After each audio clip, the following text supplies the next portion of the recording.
To fix your Monzo account, start by checking your internet connection and ensuring you are using the latest version of the Monzo app.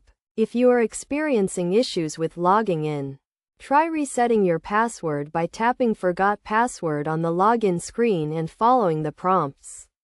If you are having trouble with a specific transaction, check your account history to see if the issue is related to a particular payment or transfer. You can also use the in-app chat feature to contact Monzo support directly and get help with your issue.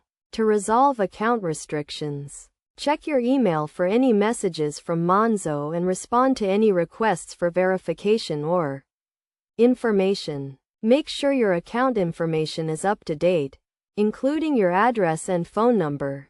If you are still having trouble, try uninstalling and reinstalling the Monzo app, or contacting Monzo support via phone or email.